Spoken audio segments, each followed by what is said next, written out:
पाहत आहात लक्षवेध news network. अचूक वेळ अचूक बातमी। सन्माननीय सदस्य यशवंतजी माने। अध्यक्ष महोदय, मी अंतिम आठवडा प्रस्तावावरती बोलण्यास उभा आहे। माझ्या मतदारसंघामध्ये खऱ्या अर्थाने भेडसावणारा प्रश्न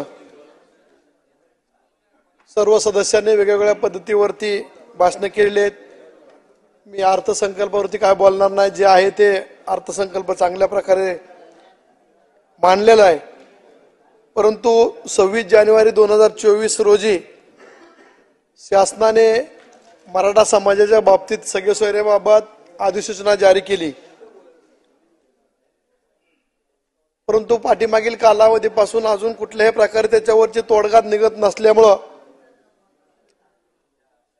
मंत्री महोदय ते पुढे एक पाठीमागे गाडी घेऊन प्रत्येक मतदारसंघामध्ये फिरत असतात स्वतःच्या गावोगावी। परंतु माझ्या मतदारसंघामध्ये अंकुल एक गाव आहे, विरवडे गाव आहे, वडवळ गाव आहे। अशा गावामध्ये कुठल्याही प्रकारच्या नेत्याला विरोधक असू सत्तेतील असू त्यांना बंदी केलेली आहे। त्या गावातील अडीअडचणी समजून घेण्यासाठी सुद्धा आम्हाला त्या ठिकाणी जाता येत नाही। अशा पद्धतीने लवकरात लवकर या मराठा समाजातील मुलांसाठी सगळे सोयरेबाबतचा निर्णय आपण लवकरात लवकर आपल्या माध्यमातून घेण्यात यावा यासाठी मी या ठिकाणी उभा आहे। त्यानंतर धनगर समाजाच्या बाबतीत हाके साहेबांनी पाठीमागील कालावधीमध्ये उपोषण केलं। धनगर समाजाला एसटी मध्ये जायचंय, त्यांची बऱ्याच वर्षापूर्वीपासूनची मागणी आहे। त्याही मागणीचा आपण सहानुभूतीपूर्वक आपण विचार करावा आणि त्याही समाजाला न्याय देण्याचा आपण प्रयत्न करावा। त्याच्यानंतर मुस्लिम बांधवांना पाठीमागील कालावधीमध्ये 5% आरक्षण दिलं गेलं होतं।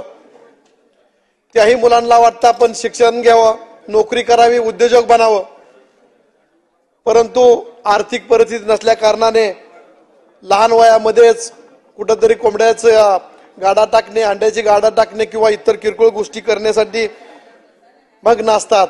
त्याही मुलांना आपण आपल्या बरोबरीने शिक्षण देण्यासाठी किंवा नोकरीमध्ये सामावून घेण्यासाठी आपण प्रयत्न करावा। त्यानंतर पाठीमागील वर्षामध्ये कैकाडी समाजाचं क्षेत्रीय बंधन उठवण्यासाठी विदर्भाप्रमाणेच उर्वरित महाराष्ट्रामध्ये कैकाडी समाजाला एससी मध्ये सामावून घेण्यासाठी आपल्या या विधानमंडळाने केंद्राकडे प्रस्ताव पाठवलेला आहे। पाठीमागील 2 वेळा त्रुटी काढून आल्या होत्या, परंतु कुठल्याही प्रकारची त्रुटी नसताना त्रुटी दाखवून प्रस्ताव परत आलेला आहे। शासनामार्फत एक समिती नेमून किंवा एक प्रतिनिधी नेमून त्यांनी सेंट्रलमध्ये सामाजिक न्याय विभागाशी आणि गृह विभागाशी संपर्क साधण्यासाठी आपण आम्हालाही मदत करावी अशा पद्धतीची मी मागणी करतो।